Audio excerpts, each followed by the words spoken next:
Good afternoon. Until Portland's gun murders stop, we won't stop. We won't stop until we get justice for more gun violence victims and their families. And we won't stop until we bring peace back to those Portland neighborhoods that are too often caught in the crossfire.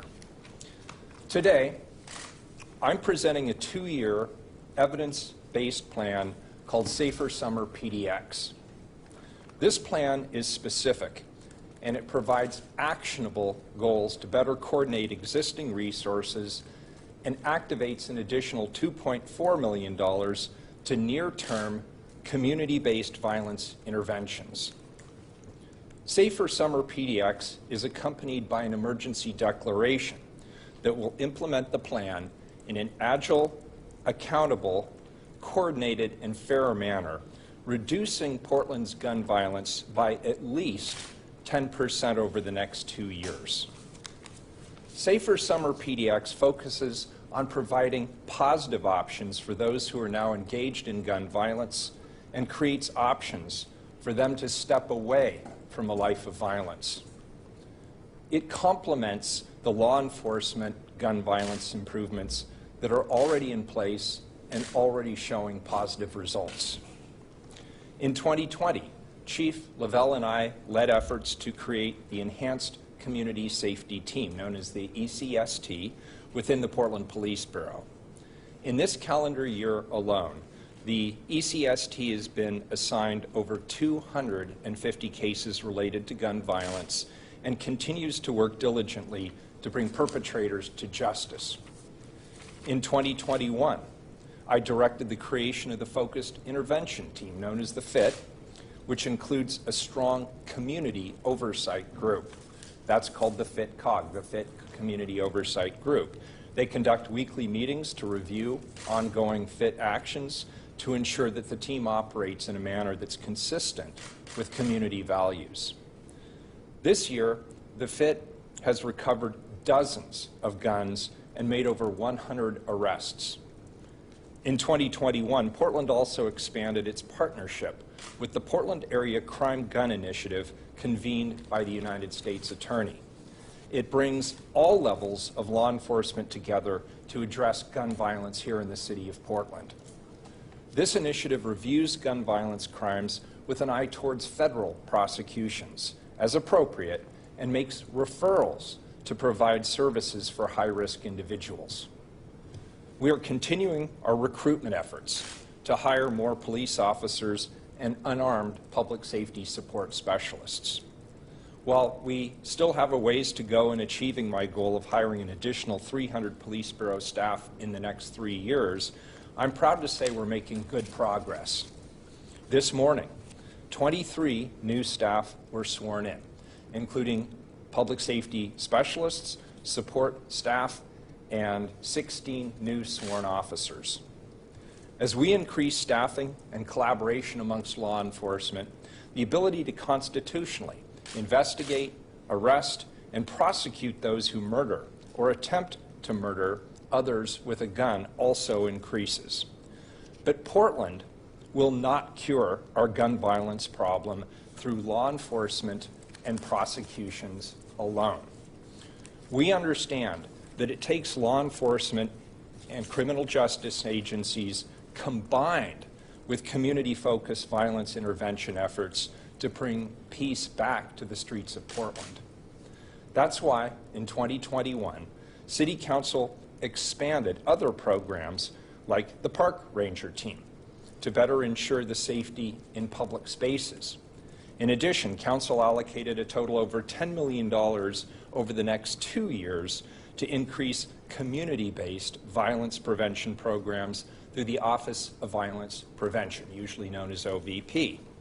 And that's why just last month, we brought the city's crime prevention program and OVP into the Community Safety Division to better strengthen coordination amongst all of our community safety initiatives. Each of these efforts are extremely important elements to addressing this deadly issue. And yet, despite these and other community safety improvements, gun violence in Portland continues to increase.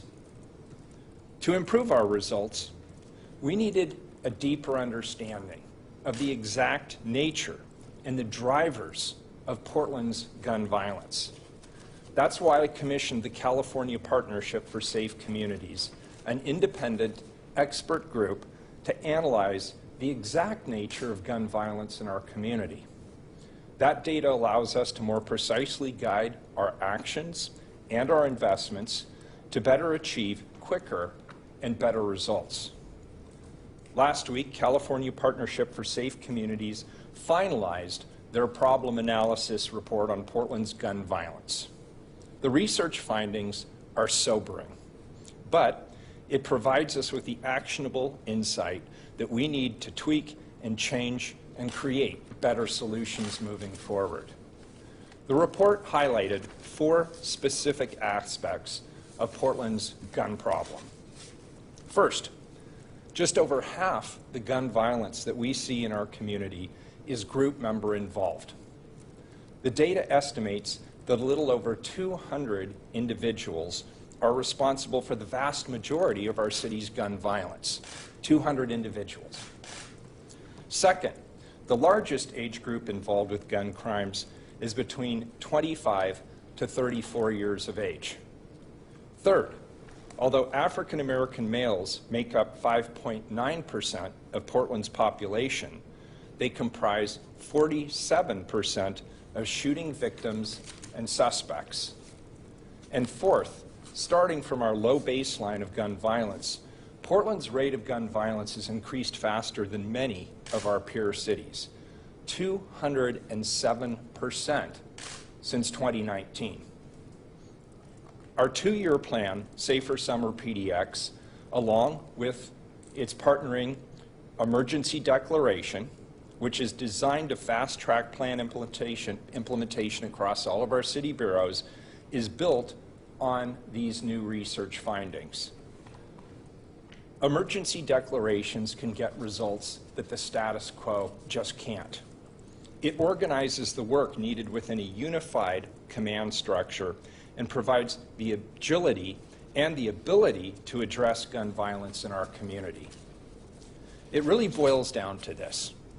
The Safer Summer Pdx plan is the start of a 2-year plan to reduce gun murders by at least 10% over the next 2 years by increasing effective community-based violence interventions. First, based on the data that we now have, we know that almost 200 people are actively involved in local gun violence in Portland. We're going to fund community-based messengers, outreach workers who are not connected to law enforcement or criminal justice programs, to reach out to the small number of Portlanders most at risk of being involved in gun violence in our community. Rather than arrest and prosecute, our goal with this program will be to offer each person at risk of gun violence a meaningful and workable plan tailored to each person's specific needs to prevent them from getting involved with this in the first place. For those already engaged in gun violence, we will provide all that we can to help them decide to stop and leave that life behind. Second, we will be expanding place-based intervention in neighborhoods that are caught in the crossfire of gun violence. Like the pilot effort led by Commissioner Hardesty near Mount Scott, these efforts will work with communities to identify environmental changes that interrupt gun violence. These interventions could include increased lighting, traffic diversion, or the use of non-law enforcement personnel to maintain positive environments in the public spaces. Third, there are a number of gun violence and criminal hotspots that will require us to use all our tools, including law enforcement and community-based interventions, to restore peace, like the situation that you read about in last Sunday's Oregonian along 82nd Avenue. Fourth, and this is very important, as we do this community violence intervention work, we need to do it effectively, consistently, and fairly. And that's why I've embedded the involvement of a city attorney in the inner workings of this plan and its accompanying emergency declaration. City Attorney Tony Garcia, who does not provide legal advice to the Police Bureau, will serve as the legal review counsel.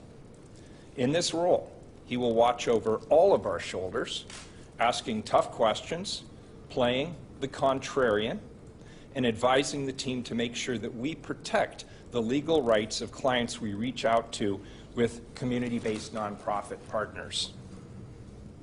We will continue to be persistent, agile, and responsive in our efforts and our investments.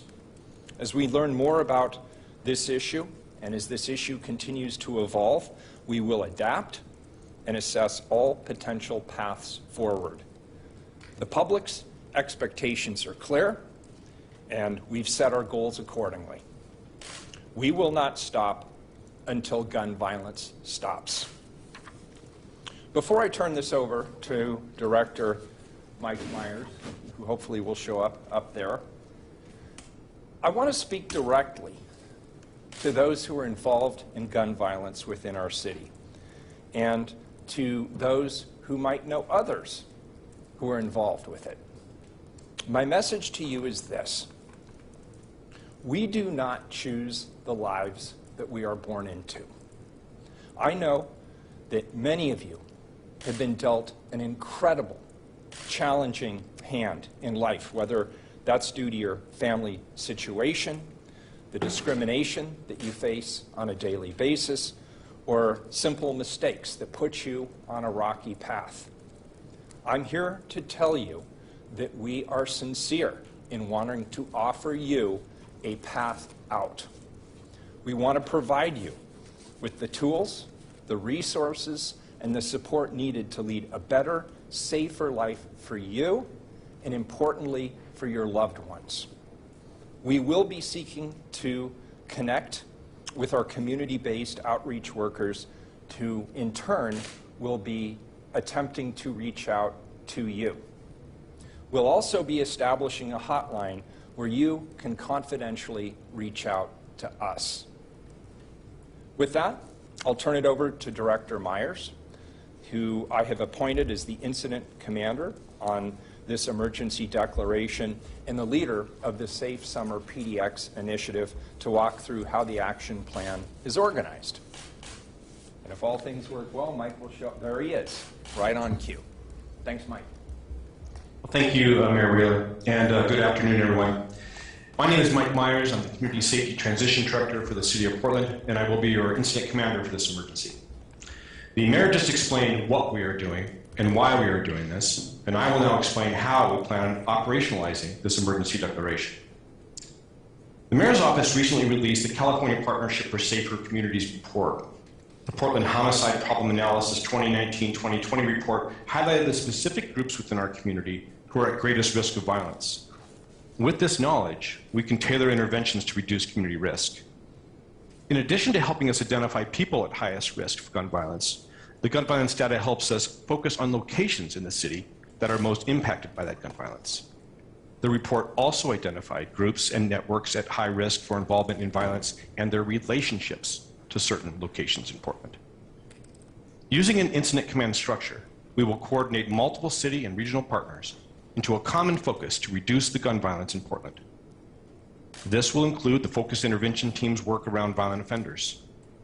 Following each shooting review, the team will develop a plan of action to refer those associated with the violent event who cannot be arrested to community-led outreach teams to lower the chances of retaliation, thus breaking the cycle of harm. Plan development will have community oversight by the Community Oversight Group that was established last year, and as the mayor mentioned, we'll have a dedicated legal review council to ensure that practices are complying with legal requirements. The Office of Violence Prevention, led by Director Nike Green, will work with non-law enforcement partners to provide critical outreach to those at high risk of gun violence. As part of the broad collection of violence reduction strategies we have planned for this emergency, there's a strong desire to invest in vulnerable neighborhoods that are being impacted by this gun violence. Using multiple analytic tools and spatial analysis, our researchers have been able to identify where this violence is occurring and where place-based investments should be made. The mayor's office recently allocated $2.4 million to this effort and identified Sharif Khatib with the Community Safety Division to lead the investment strategy. Sharif and his team will work with community organizations in these neighborhoods to identify rapid interventions and will coordinate between those groups and city bureaus to bring much-needed community-driven improvements and interventions to gun violence-impacted areas. The Office of Violence Prevention will also be focusing community outreach in those same designated areas. Together, we believe these investments can have positive results by increasing community vibrancy and lower gun-related crime. And finally, as you know, the mayor declared an emergency around houselessness approximately 3 months ago. Referencing the California Partnership Safer Communities report, and the 2019 report is stronger on this point, it is clear our houseless community is highly impacted by gun violence. We must continue to work to reduce gun-related crime within our houseless communities and continue to provide safer and healthier options for shelter. We've already begun this work with the establishment of the Street Services Coordination Center, led by Nate Takara. Nate and his team have been working diligently to increase sheltering options for houseless individuals in Portland, working directly in the streets to navigate individuals from our sidewalks to shelters and providing safer and healthier option for houseless than living on our streets. We have concentrated our work in Old Town and Downtown. The efforts of this team have already achieved positive impacts in those areas. Collectively, under an incident command structure and by bringing a wide range of violence reduction strategies to bear, we believe we can reduce gun violence in Portland, and we are committed to do so. Thank you. I think I'll turn it over to Sierra Ellis with the Office of Violence Prevention.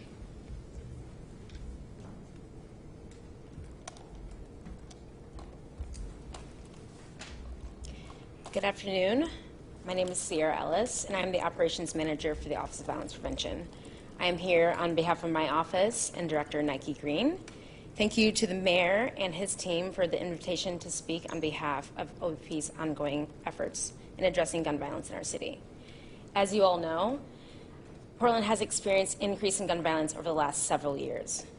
The Gun Violence Reduction Ordinance was a great first initial investment council made for communities that have been directly impacted by gun violence. Through the ordinance, OVP has been able to expand our services and resources to support these individuals and families. To expand and support community efforts, OVP was able to provide 5 new organizations with community grants. OVP will continue to focus on supporting community-based organizations and individuals in their efforts to address the violence we are experiencing today. For example, the Healing Hurt People Pdx and Trauma Violence Impacted Family Program, the families and individuals who have been recently impacted by gun violence are connected to various services and resources that range from therapy, relocation assistance, funeral support, and much more. As I stated earlier, to address the issue we are seeing today, there needs to be an all-hands-on-deck approach and requires deep and sustainable investments. Gun violence is a complex issue that spans across jurisdictions. Gun violence knows no boundaries, and we will see the need for commitment, coordination, collaboration, and investments in funding services and advocacy across all jurisdictions and levels. That is why I am eager to work alongside all summer initiatives and partners to reduce violence in our city. Thank you for your time, and I'll pass it over to my colleague, Candell Ashley.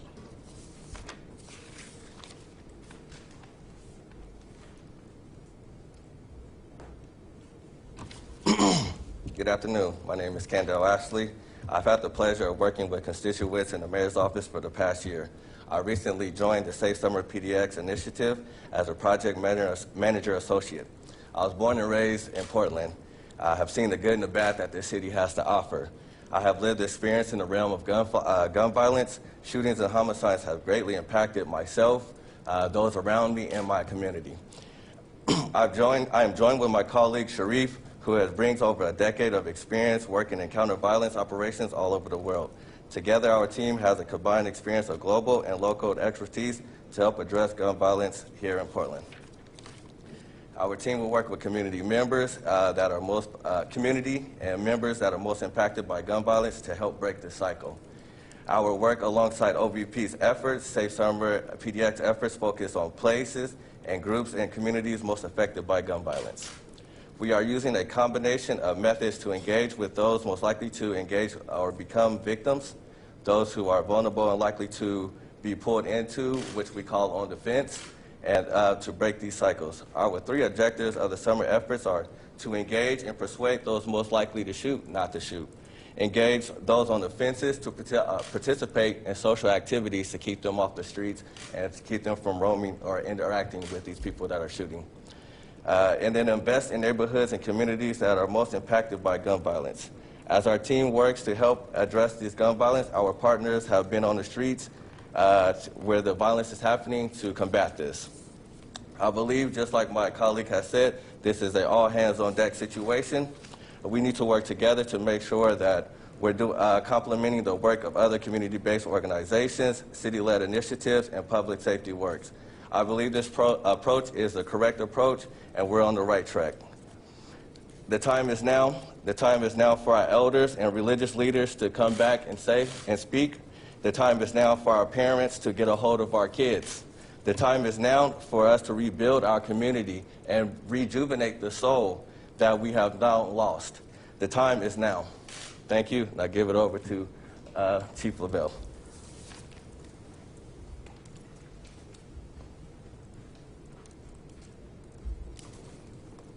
Good afternoon. I want to thank Mayor Wheeler for bringing us all here together to talk about the violence in our community and the trauma that we're seeing on our streets. This violence is heartbreaking for all of us who love our city. To the families and loved ones of victims, I want to express my sympathies and assure you that our investigators are working as hard as they can. First, I want to discuss the Police Bureau and our ongoing efforts to address gun violence. As you know, our Focused Intervention Team, or FIT, started in January of this year, and we now have a fully functioning oversight body, the FIT-COG. FIT is made up of 12 officers and 2 sergeants, and since January 19th of 2022, they have recovered 40 guns and made 104 arrests. I also want to give a lot of credit to our patrol officers. They've recovered guns and continue to make some excellent arrests of violent offenders, including felons in possession of firearms. Our East Patrol officers have been doing some directed stolen car missions. We know there is often a criminal nexus with stolen cars and illegal firearms, and their missions have been very valuable. They did one with our partners in Gresham last week, and another this week, where they made some great arrests. On the investigation side, our Enhanced Community Safety Team, or ECST, works to investigate shooting cases in the hopes of stopping retaliatory violence and holding those responsible accountable. ECST has been assigned 263 cases. They have cleared 70 of those, suspended 115, and remain working 78 open investigations. In May, I made the decision to add investigators to our homicide detail. We added detectives and a sergeant in order to have 3 teams to focus on our current homicides. I often discuss our critical staffing shortage, and we remain at the lowest levels that anyone has seen in the last 2 to 3 decades. However, as the mayor mentioned, today we hired 16 police officers and 1 public safety support specialist. This is the largest new hire event we've had in a very, very long time. Before 2020, our goal had been roughly about 10 a month, and we hope to stick to that goal. We're finding there are a lot of new applicants as well as lateral officers that want to come join the Police Bureau. We've worked hard to make our hiring process as efficient as possible. We rehired background investigators, and our recruiters have been doing great work. We're looking at the next few months as also being very productive for hiring. Though it takes roughly 18 months before a new officer will be on the street and fully functioning, it still gives us hope that we can rebuild and continue to reshape our innovative agency. Today's a reminder that it's going to take more than law enforcement to address and reduce this surge in gun violence. We value these partnerships and continue to improve our communications to have a focused approach. We continue to meet with our various partners. This week we had discussions with Office of Violence Prevention and the Department of Community Justice on other ways we can direct our efforts. We need this important coordination with other city bureaus, our partners, and community-based organizations to reduce gun violence and ensure people feel safe living and working in our beautiful city. And with that, I think we'll do the Q&A part. Sure. All right, we're going to move on to the Q&A portion. I'm going to invite all the speakers up here together. So if we can have the OVP and Stephanie. We're going to include Stephanie Howard here, who directs community safety for the mayor's office. She'll be available for questions. We'll bring Mike back up on the screen, or Director Myers, excuse me. Hopefully he can get back up there. And let's see, we'll have Kendall and Sharif as well from Safer Summer Pdx. Perfect. And then let's start on this side. I'm going to just have you raise your hand. Because of the volume of folks that we have in this room, I think we're going to stick to one question for each outlet or each reporter here. So raise your hand and then let us know who you'd like to speak to, and we will go around. So is it just me over here? We can start with Liz. She's ready. Yeah, sure. This version of voice is to you guys know. My question's for Mayor Wheeler. This question actually comes from homicide victims' families. So I talked to two today. One told me she feels like there's a sense of lawlessness in the city and hopelessness, and she wants to know what you're doing to make sure the community knows that you're working for them on this issue. The other homicide victims family member wanted to know what's being done to really focus on all of the unsolved murders right now. So my question for you, Mr. Mayor, is what do you want to say to these homicide victims family members who are demanding answers? Well, first of all, it goes without saying that I want to express my condolences. And I also know that there's nothing that I can possibly say to address the level of hurt and trauma that they're experiencing. I feel very badly for them, and I'm sorry for them, and they're in my thoughts. But that's not enough. And your question really gets to, is the city lawless, and what are we doing about it? And I think the best way I can honor those families and their trauma is through actionable, definable steps that we can take to reduce the violence and then show positive, measurable results on the other side. That's how we honor them, by changing the status quo. I don't want to go back through what I'm doing except to say that we're increasing the law enforcement components through more officers, through the enhanced community safety team, which gets at your question about what are we doing around investigations. We have significantly increased our investigative capacity through the enhanced community safety team. We have specifically focused on gun violence on the law enforcement side through the focused intervention team and the community oversight group, the FITCOG. We have strengthened our partnerships with our federal partners to make sure that we have a sharing of information and a collaboration of investigative capacity and, when appropriate, federal prosecutions. Along with my colleagues on the City Council, we've made longer-term upstream investments through the Office of Violence Prevention to get at the triggers that can lead somebody to either be involved in gun violence or impacted by gun violence. And this new program today, along with its accompanying executive directive, is a natural evolution of that process to the next phase, to bring everybody together under a unified command, to use the data that we have just collected through the California partnerships that now gives us a clearer picture of the violence on our street, how it's happening, where it's happening, who is engaged in and impacted by it. And these are the kinds of things that we're going to continue to do going forward to address this. I think the chief probably has something he'd like to add to that, but what I want the families to know is we have not forgotten them, and we will not forget them.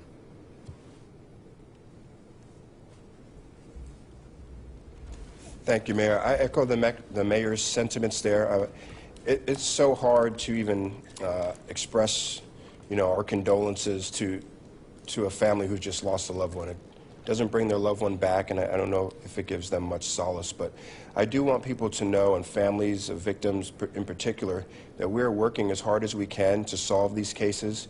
We've dedicated a lot of investigative resources that have impacted other things, frankly, in the city, like property crime and even cold case, to increase our ability to investigate these homicides and shootings. And that's our charge. That will always be our charge, is to find justice and to work with these families to make sure that not only they get their justice, but maybe the next family doesn't have to experience the hurt that we see when we work with families every day. Sure, go ahead. Adrian Thomas, Fox 12. Mayor Wheeler, with it in mind that this data reflects that most of the victims and suspects are young men aged 25 to 34 years old, what are specific parts of your plan to look at, this problem amongst young men in Portland? I'd like to turn this over to Stephanie to talk more specifically. She's my public safety expert. But the focus here, even though I've made a personal plea to people to reach out to us, and I've let people know we will attempt to reach out to them, and we hope they will listen, we need credible messengers, and that's a part of this plan, and Stephanie can talk a little bit about that. Sure, thank you for the question. I think there are several different approaches that will be taken through this effort, but the key to them is to finding what is meaningful to these people individually, focusing on what their needs are, whether that's help getting employment, whether that's relocation fees, whether that's life coaching, whether that's educational opportunities. The goal here is to identify the needs of these individuals through this outreach and to try to find ways that the city can help to support them and move them out of this life. And Stephanie, if you could also just elaborate on the individuals that will be doing the outreach are people that they are likely to listen to, Yep. because they already have developed trust. Sure. Yeah, the mayor mentioned credible messengers and the importance of that. And I think if anyone were to conduct research on what viable outreach to people who we're trying to convince to come out of this life looks like, what you will see over and over is the importance of having the outreach performed by someone who understands that life, generally someone who has gotten themselves out of it. And so what we are looking for are opportunities and partnerships where we can find those people to connect them and help to persuade these folks to change. Mike, did you have anything to add to that? I don't think you can actually hear the question. No, Mayor, I think Stephanie just gave a good presentation of what we're trying to do. So, thank you. All right, thank you, Mike. All right, we'll move on to another question. Go ahead. Hi, Mayor Wheeler, Ed Moss, KW News. The California Partnership Study showed how homicides and shootings more than doubled between 2019 and 2021. And this plan, as you laid out today, lists a 10% reduction in homicides and shootings year to year as a target goal. Why is that a lofty enough goal for the city to set, knowing the big spike that we've seen recently? Yeah, thank you for that. And that number generated a lot of discussion internally as well. We obviously hope to do much, much better than that.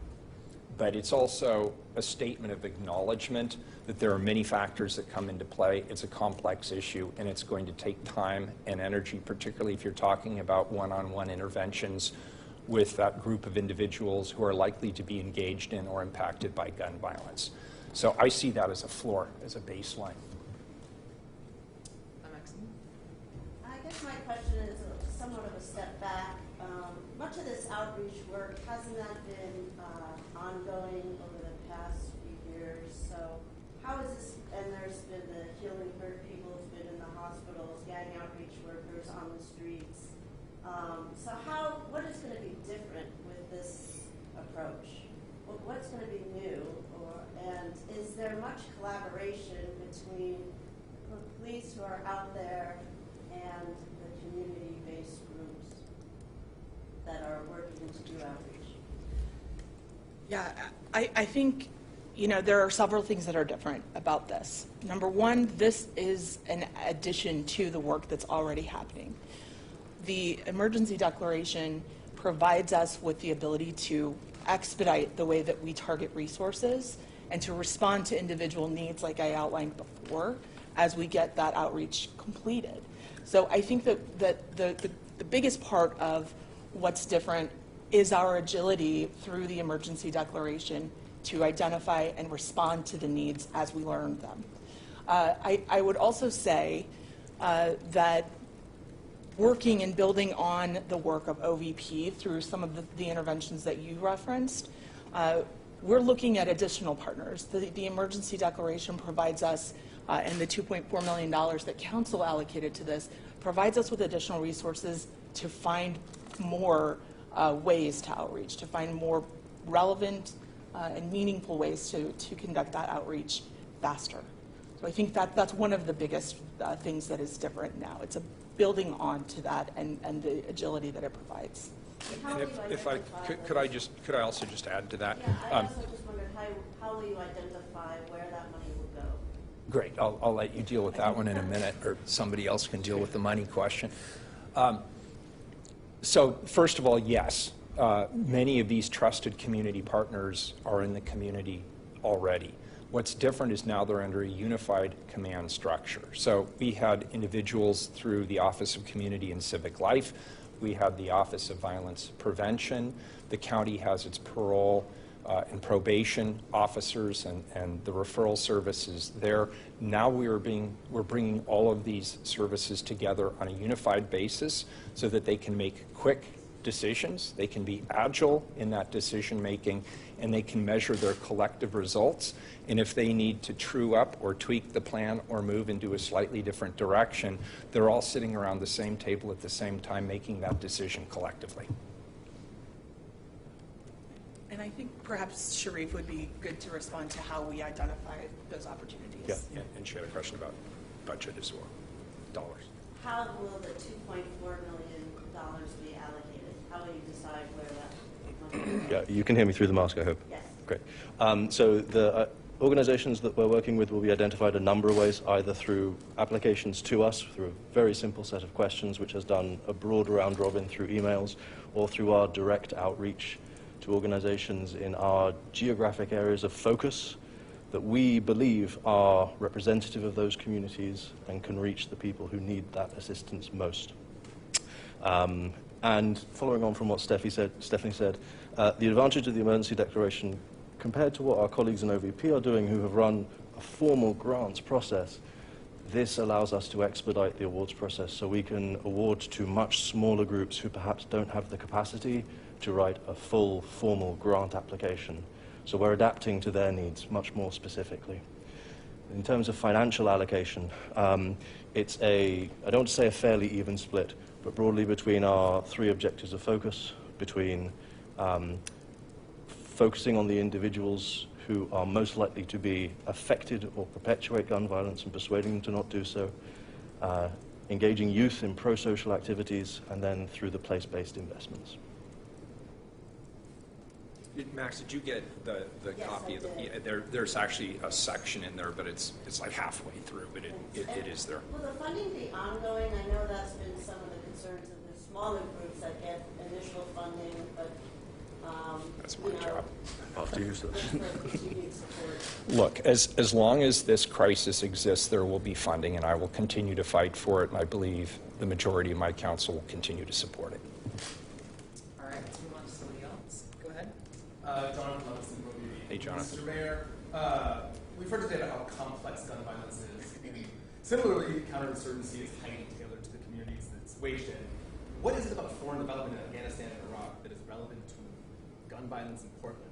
Second question, are you at all concerned that programs that Mr. Cox helped manage were found to be hugely wasteful? Two loaded questions in a row. Well done. First of all, Sharif brings global experience in violence prevention.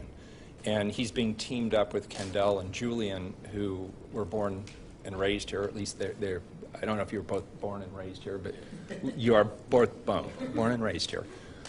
So they understand the local dynamics of the community, and I can let them speak for themselves.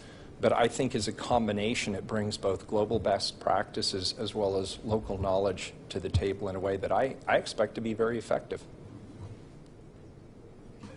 I'm sorry, Mr. Cox, what are some specifics of that global best practices that might apply here? The name's pronounced Khatib.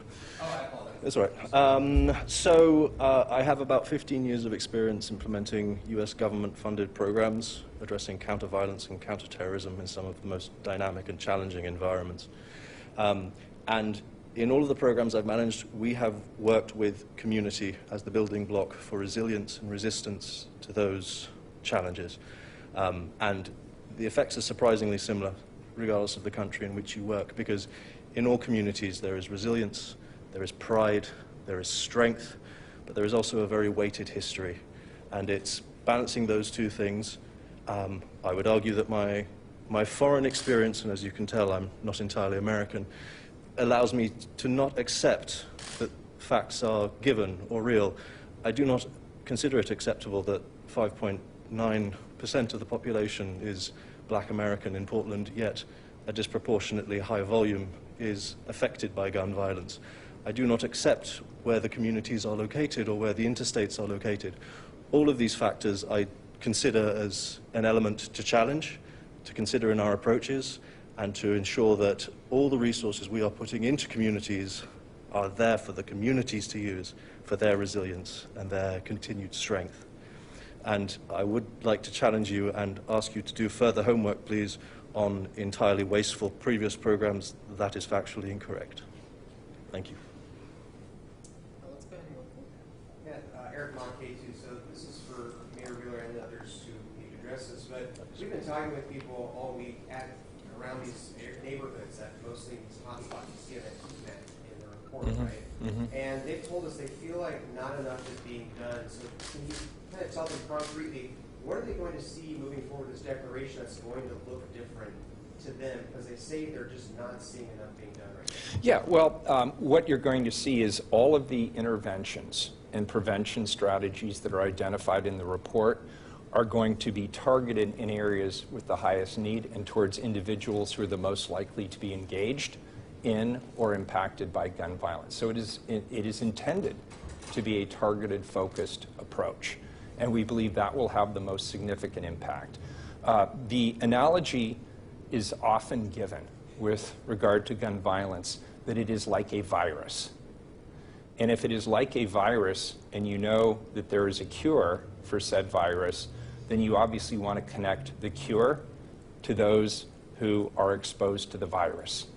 And given that all of the factual data suggests that gun violence is like a virus and it spreads like a virus, using that same model makes a ton of sense. And so that's what we're attempting to do here.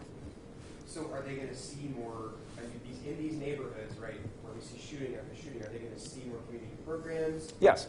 Yeah, part of this is, working alongside, as I mentioned, some of the environmental factors that can lead to increased gun violence. And we're going to let the community lead us to some of those interventions. If there's a particular park, and I'm making this up, but there might be a particular park that requires more of an intervention from our rangers, or maybe improved lighting, or other types of environmental issues could be addressed. If there are individuals in a particular area where we have a high volume of gun incidents, we may see an increased presence of OVP and some of our other intervention specialists and community organizations working in that neighborhood and meeting with people in that neighborhood and reaching out to people in that neighborhood. Some of it will be visible, some of it will not be. But ultimately, at the end of the day, what we will be judged by in those neighborhoods is, do they see a decrease in gun violence? If they do, they'll know the program's working. If they don't, they'll know it isn't. And they'll hold us accountable for it. I guarantee you that. Thank you. Alex, go ahead. Yeah, Alex Lindsay, the Mercury. Question for the mayor. This is kind of the latest announcement or executive order that you've made that really unifies command to your office. You know, the Street Services Coordination Center, same kind of model to unify command. And it seems like this is a form of governing that you can turn to when it comes to crises in the city, whether it's homelessness or gun violence. Is this something that you're going to continue to lean on going forward when it comes to governing? And do you think it is a maybe symptom of the structure of government that we're existing within? That's a great question, Alex. The short answer is yes and yes. I will always reserve the right to use the authority of the mayor that's granted in the charter to issue executive directives. The reason I've used them is because they work. I'll give you a different situation. It was a few months ago that we created the Street Services Coordination Center around housing. Our problematic campsite removal increased by 342.857% year over year in May and 714.706% year over year in June. So they work. That's the first thing. The second thing that they do is they put an otherwise fragmented structure under a unified command. And as I mentioned, just even the most basic elements of our community outreach were in 3 different bureaus in the city of Portland, plus we have other community-based partners and other governments like the parole and probation folks at Multnomah County who are potentially involved on a referral basis as well. And we have the ability to get immediate results. If we're going to work with all of these different bureaus, it can take months and months and months and months to align leadership, the bureau directors, the city council, have the work session, have the first reading, have the second reading, assuming it even gets that far. But we are in a gun violence crisis, and some of the data that we put out there in the beginning of this presentation clearly underscores that. And so I felt the need to act with urgency and create an agile and responsive structure to what we're doing here. I'm not sure that if we were under a different form of government, I would do this any differently. I think it's my responsibility as mayor to try and bring together these different resources in a way that makes good sense, and I believe this is the best way to do it. All right, any questions? Go ahead. Claire Ashley, Associated Press, and this question is either for the mayor or the police chief. You mentioned that there were 16 new officers who were sworn in today. And Mayor Wheeler, you just said as long as this crisis exists, there will be funding. Does this mean you plan on increasing the police budget? And if so, by how much? Okay. So I can't be specific on the second part today. We definitely increased funding for recruiting and retention during this last budget cycle in the Portland Police Bureau. I have pledged here in Portland that over 3 years we will seek 300 additional first responders. That can be police officers, that can be unarmed public safety support specialists and others. But it is definitely my thinking that the Portland Police Bureau is critically understaffed and that we need more officers, and that will require additional funding. So the answer is yes. I just can't be specific about how much at this particular point. But that will be definitely debated during our next budget process, which literally has just kicked off and will reach fruition next June. So you think that after the historic cuts we saw to the police budget after the racial justice protests in 2020, that there will kind of be a reversal of that and we see increases in the police budget? I do. I think that public sentiment has changed. I think there is an acknowledgement that good policing does not necessarily equal less or no policing. Good policing still requires law enforcement professionals, but how they do their job also matters to us. So that means they have to be transparent, they have to be accountable as much as possible. The makeup of the police bureau should reflect the community that it serves. And as the chief indicated with the new hire ceremony this morning, I think we're making good progress. And the chief didn't mention it, but I might go ahead and just do it. The recruits seem to be very diverse, which to me is hugely important. I'm excited to see that. The efforts that the Bureau is making to reach out to different communities seem to be paying off. Now, one successful recruiting or one successful hiring session doesn't a trend make, but it gives me a lot of hope for the future. Thank you. All right, do we have any other questions? Chief, did you want to chime in on that one? You are the chief after all.